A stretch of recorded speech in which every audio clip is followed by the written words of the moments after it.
Good evening, and welcome to Dan Bain's Sleepy Time Mumbles, a podcast that you can't miss. Now, I'm Dan Bain, and every episode I improvise a low-stakes podcast for you to fall asleep to. Friends, I have two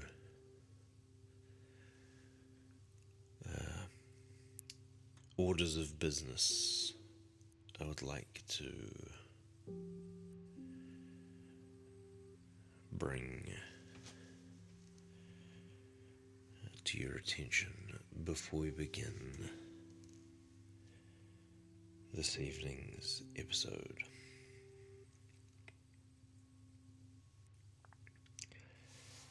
One, I would like more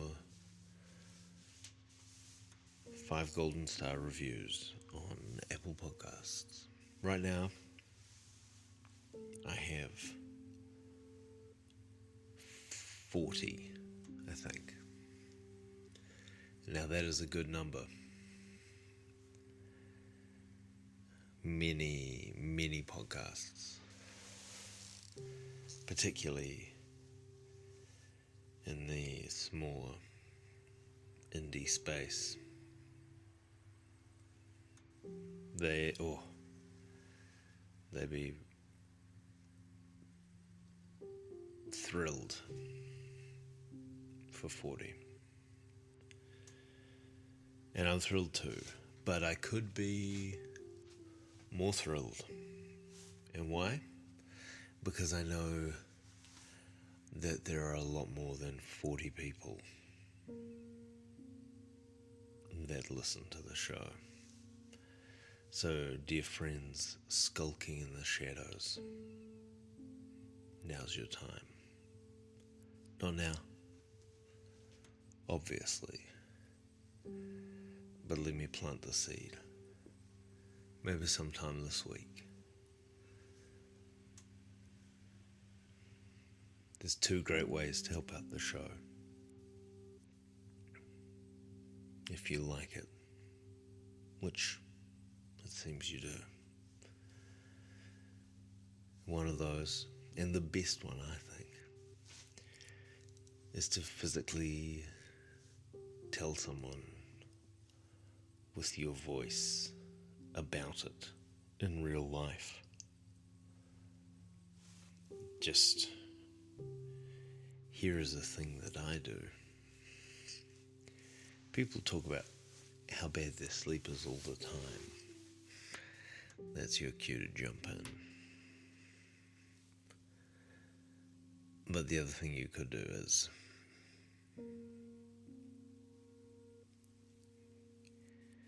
send me a little message and attach 5 golden stars to it so that I know you got this message.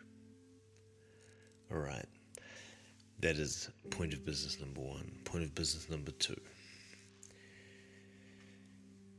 Now, many of you are in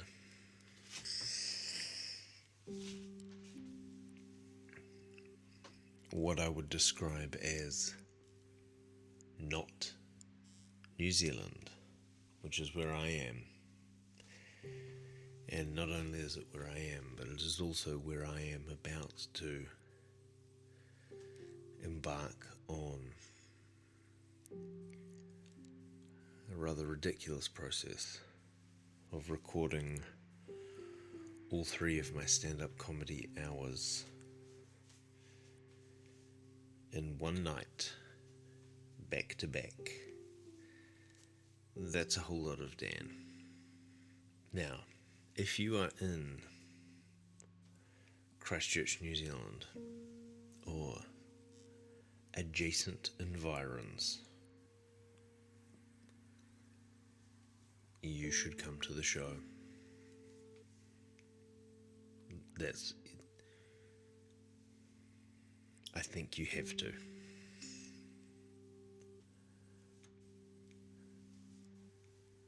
this is a big deal for me. So you just need to come. I gotta sell tickets to this ridiculous feat. Now, if you are not in or adjacent to Christchurch, New Zealand, already you're disappointed. I understand. However, why am I doing this? It is to film all three of them and put them on the YouTube, the TikTok, in pieces, etc., etc. What can you do to help? You can follow me on your social media of choice. And by that, I mean Instagram and YouTube. Hey Sophie. Shh, I'm recording a podcast episode. Stop scratching at your bed. It's perfectly comfy. It's perfectly comfy. That didn't make any difference.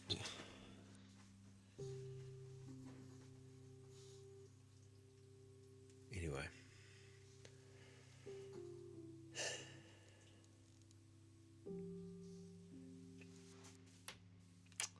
Or just subscribe to my newsletter to find out when these things are coming out, when they're happening.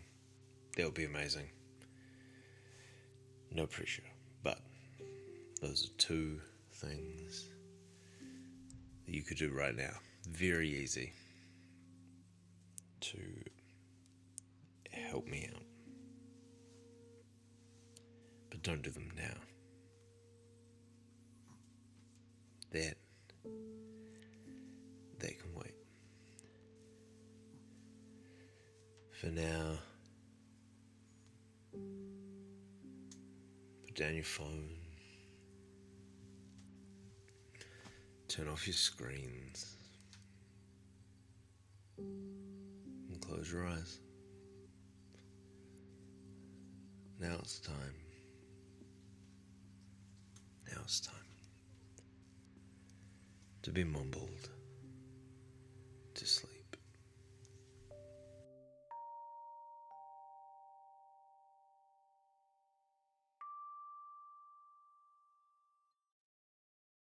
Season 6, Episode 6, Mass Effect 2, From Memory. This evening, friends, I'm going to attempt to summarize the plot of Bioware's Mass Effect 2 and a few things you should know before I begin this. First of all, we're going to make an assumption that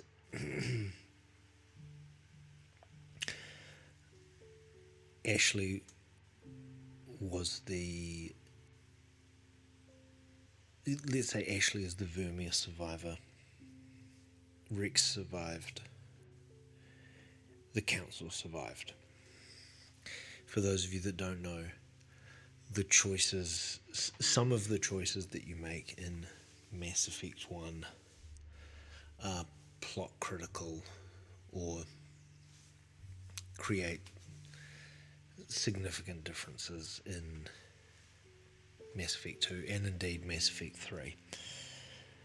So those are our assumptions. We're also going to assume that the DLC is installed, and that is Lair of the Shadow Broker, Kasumi's Revenge, whatever that is, and Zaid's thing as well.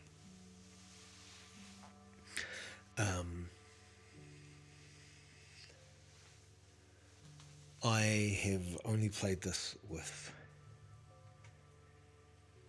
the Zaid thing, a DLC, once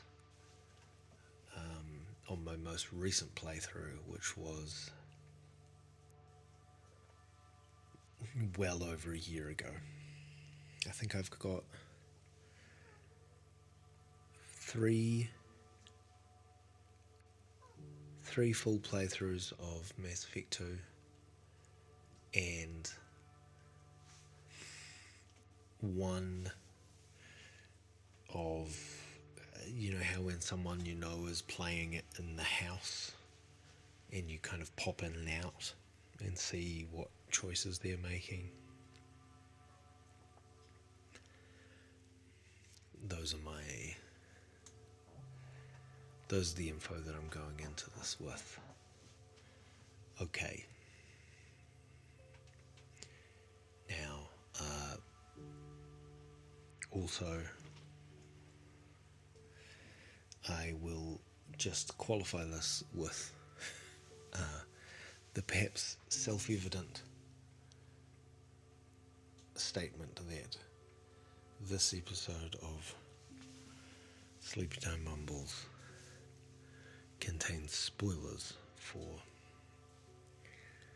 the events of Mass Effect 2.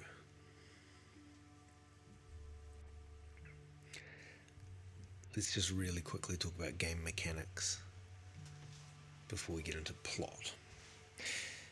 Mass Effect 2 really pulled back on the RPG elements that were present in Mass Effect 1 and leaned more into it being a cover shooter. And personally, I think it was a good choice.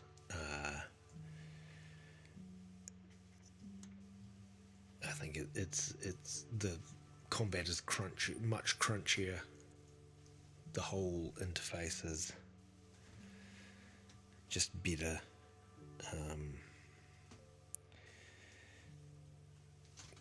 Yeah, it's a really, this is the best of the series. Is it? Yes. As a cohesive piece, it is. There are better moments. There are some spectacular moments in 3 and in 1, but for consistency across the entire game, kind of from opening to close, Mass Effect 2 is the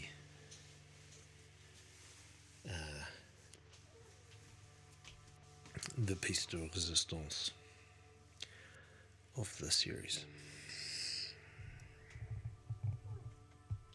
So,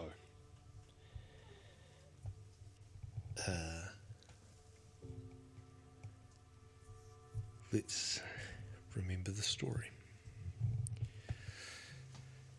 So Mass Effect 2 begins, and the Normandy, Shepard, you, the protagonist, male or female, doesn't matter. Shepard has been called to.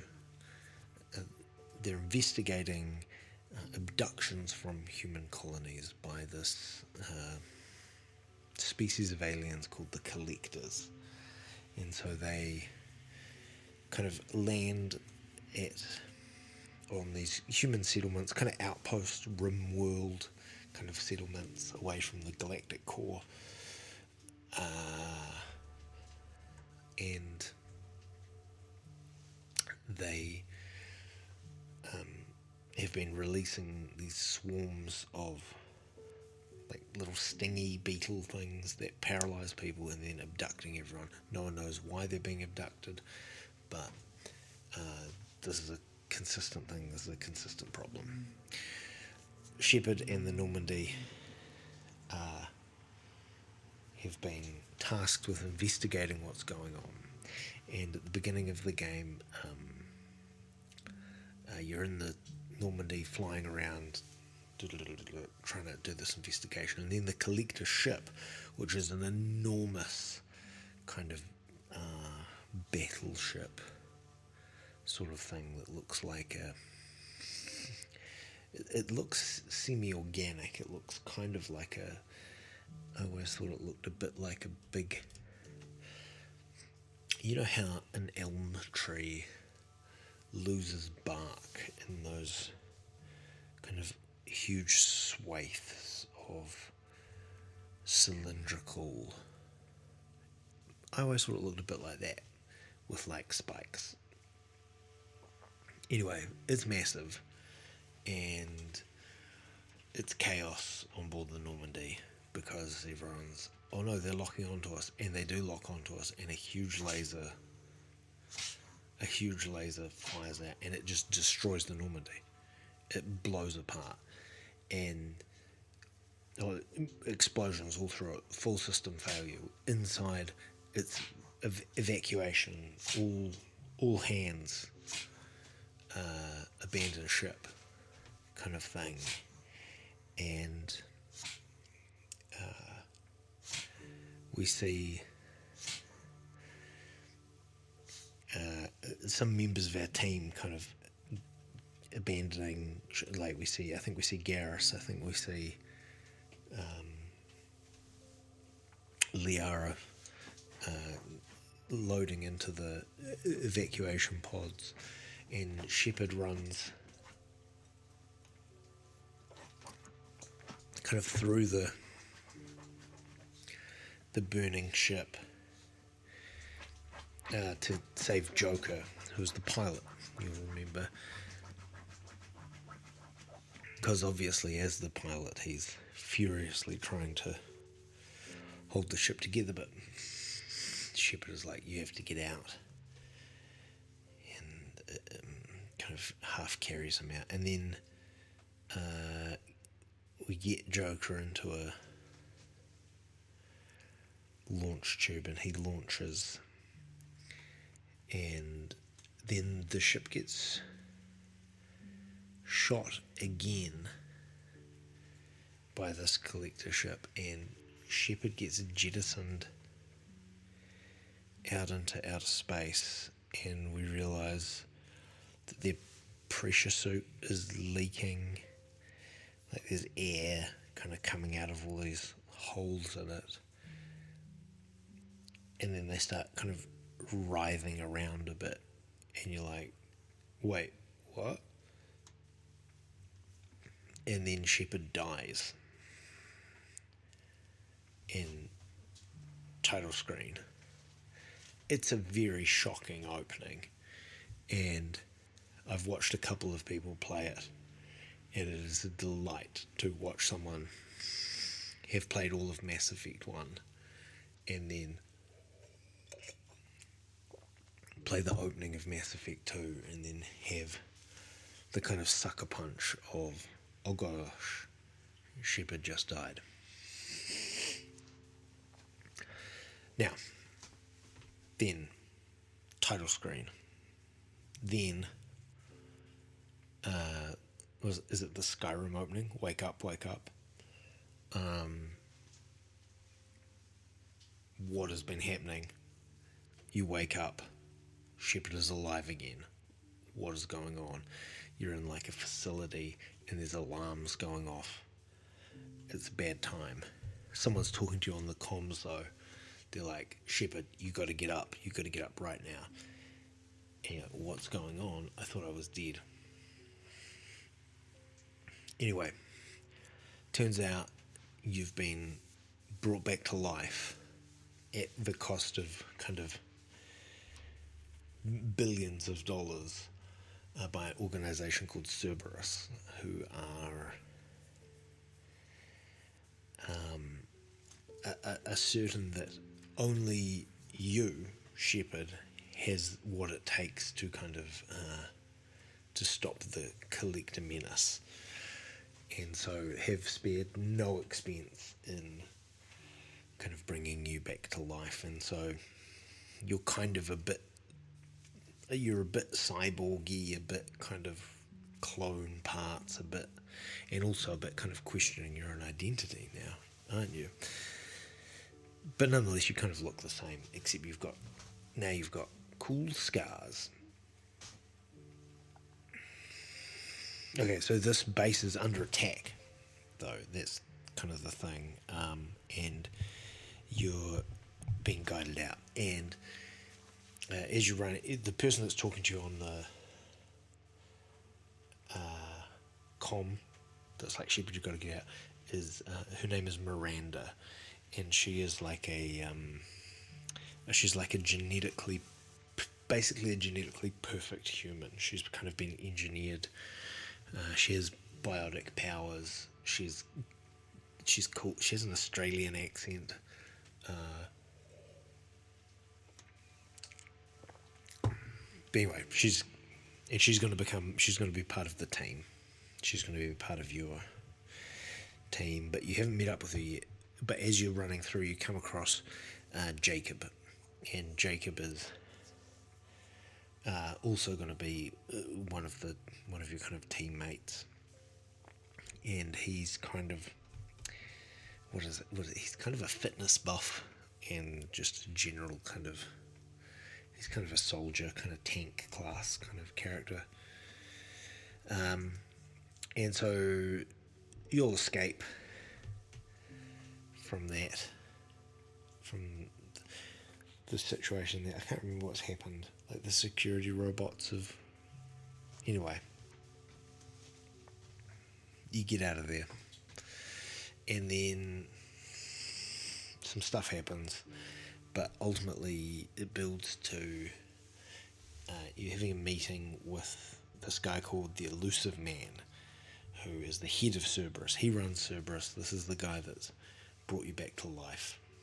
And he's like,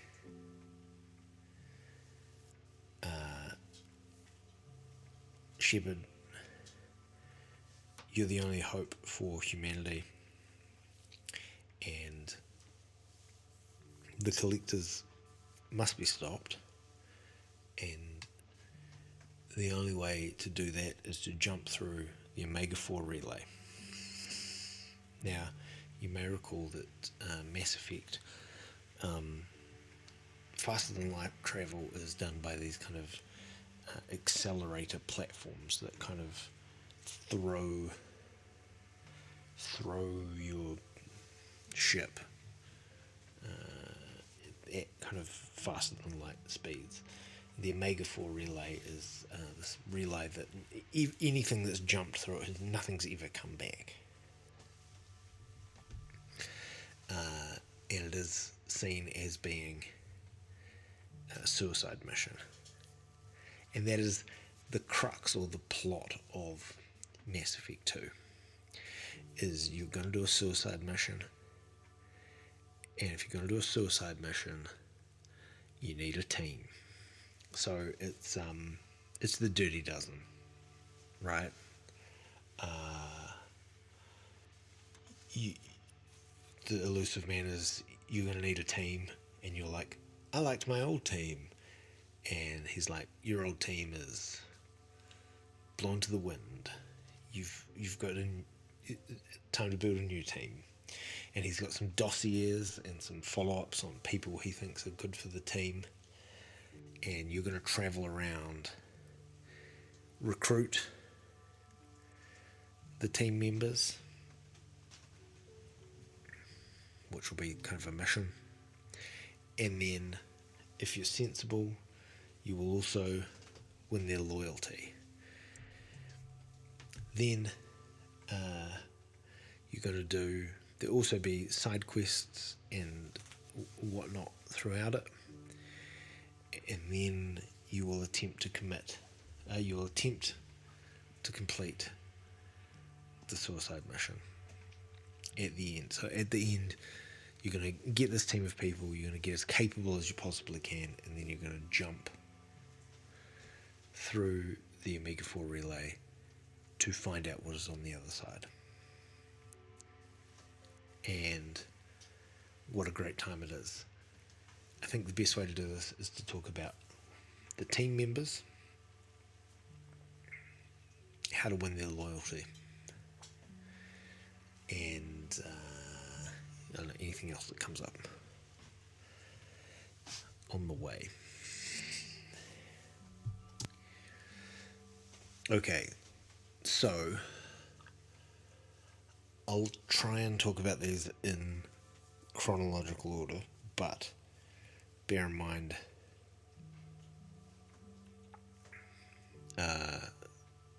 some of the order you can do things in a different order, and also it was quite a while since I last did this.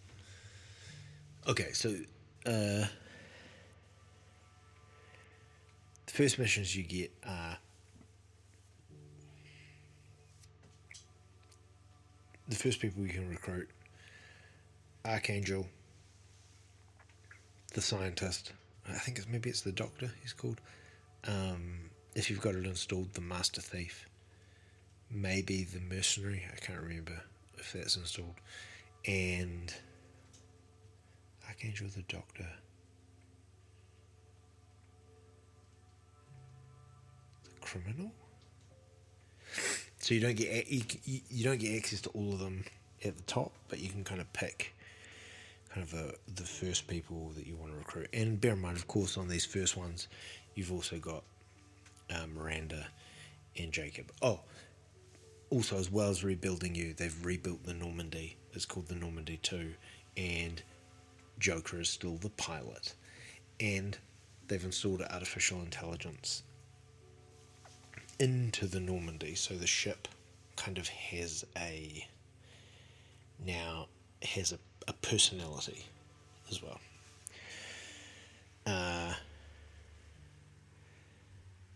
Yeah. So let's make an assumption that we will go and we'll do Morden first. So the first mission, maybe, that you do is to recruit the Doctor. And so you go to this planet. Is it an Omega?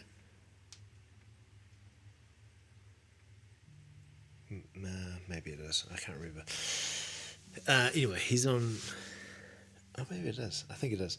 So you go to Omega, which is this kind of space station built into a hollowed out asteroid, and you're there to recruit Morden Solith, and so you.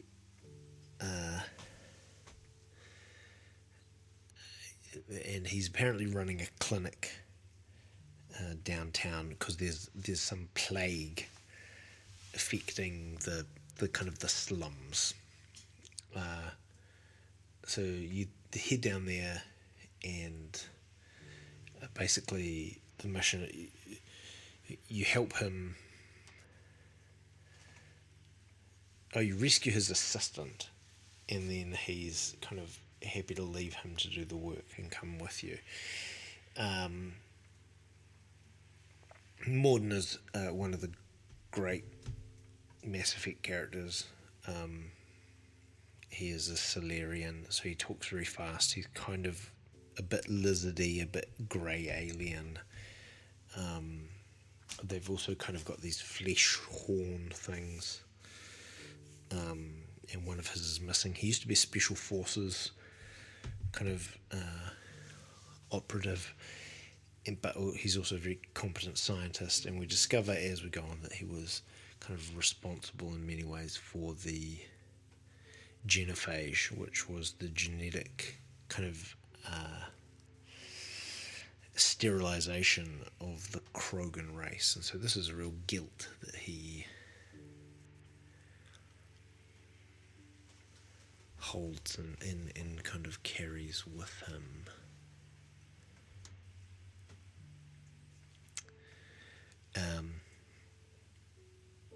Yeah. To win his Morden's loyalty mission is... I can't remember. But you have to do something. You go on another mission to win him over. Anyway, he's great. And now he's in the team. That's one. Oh gosh. Okay. I need to speed this up. next off the let's say the Master Thief. So you go to the Citadel, right, and there's these advertisement pillars that are kind of personalized, so they map themselves to you, and as you walk around they're like, hey Commander Shepard, it's been blah blah blah blah blah since you were last at the blah blah blah blah blah. It's personalized advertising, blah blah. And one of them's like, hey Shepard, it's me, do you want to do a deal? And you realize that actually someone's hacked the thing, and this is Kasumi, who is the Master Thief, who is kind of, she's like a stealth assassin character. She's a Master Thief. And you go on a mission. So anyway, to recruit her, she's like, I need you to help me find Benji's, somebody's grey box, which is, it's this hard drive of someone's personality. Was her former partner, he's dead. This guy you have to infiltrate this kind of banquet, dinner party kind of thing, and do a heist, the two of you, and you have to do it kind of in a cocktail outfit, with minimal, there's a lot of kind of sneaking about and talking to people in a sneaky way and finding clues, and then eventually you can get in there, and if you manage to do that, then you get things grey box. Then Kasumi will join the team, so then you've got Kasumi. Can't remember if there's a loyalty mission for her. Kasumi and Zaid were originally DLC characters, so they were kind of, they're not as baked into the game as the other characters. You originally had to buy them, but now they are in the Legendary Edition. Okay. Then let's say you do Archangel. So Archangel is also an Omega, so probably you do that there as well.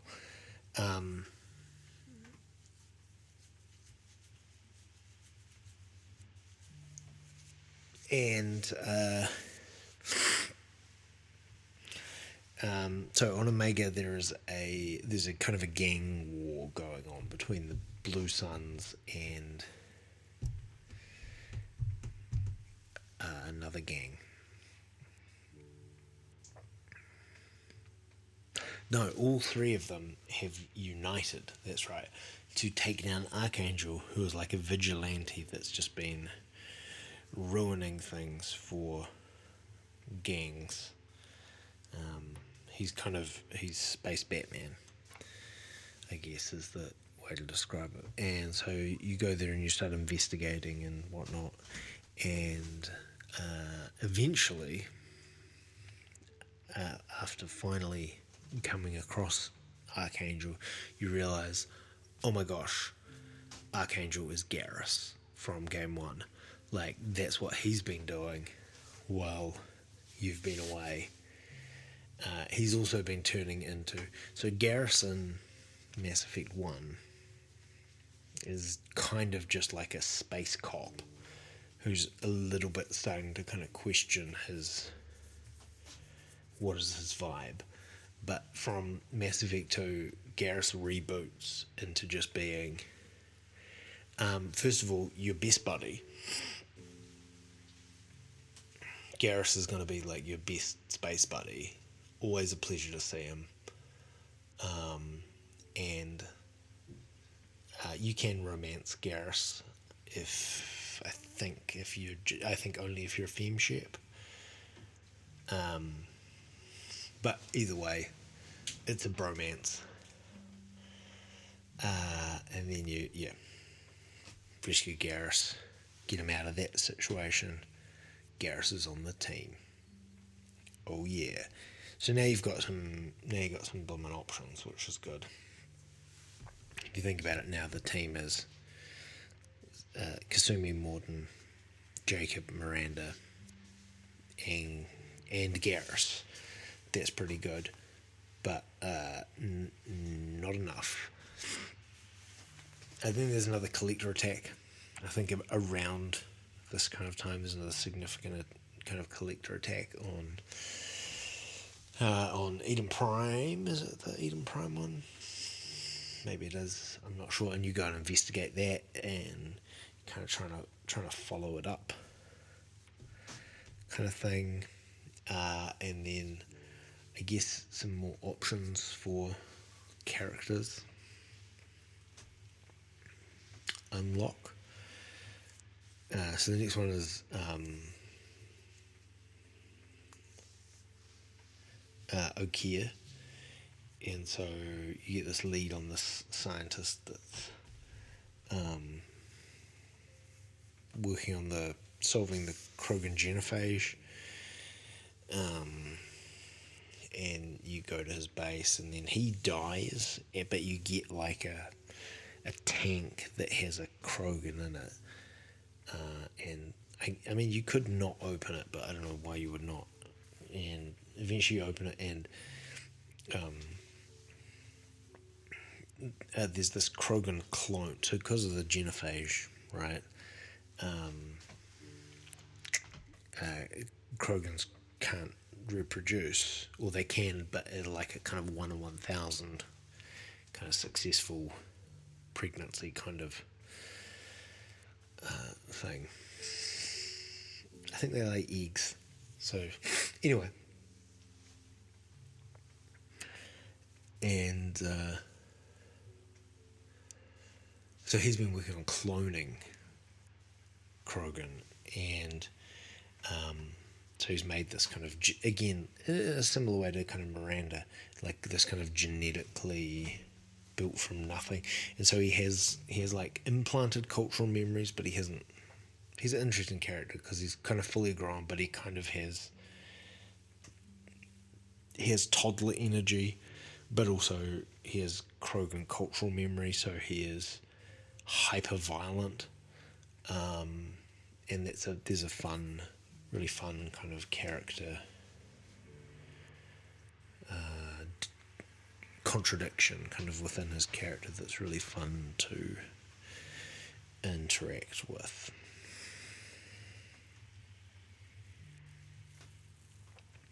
Okay, then the criminal. So then you go to get this criminal busted out of space jail. Basically, you're like, this person is going to be pardoned in order to come on the suicide mission, and they are a highly skilled but incredibly dangerous biotic. And so this is Subject Zero. I think it's Subject Zero. And so Subject Zero is Jack, who is kind of a shaven head, full body tattooed, very angry woman, and also one of my favourite characters. She's just super fun to interact with. Has a real particular point of view, all the good stuff. The removal of her from the jail, the transfer, is a setup. It's an ambush. The warden has kind of sold you out to the collectors, I think to the collectors, and so you've got to shoot your way out of this high security prison, and also because Jack is now out of her prison cell, she's kind of rampaging, and yeah, so but anyway, end of that, you both kind of, well, here we go, And so then Jack joins the team as well. Heaps of other stuff happens. It's a real good game. That was Season 6, Episode 6 of Sleepy Time Mumbles. Mass Effect 2 from memory. Sleepy Time Mumbles is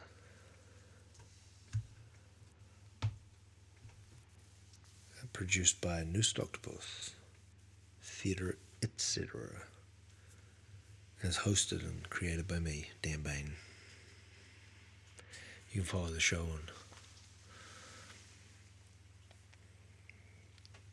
some social medias or sign up to my newsletter. All of those things are in the show notes. Until next time. Good night. Sleep tight.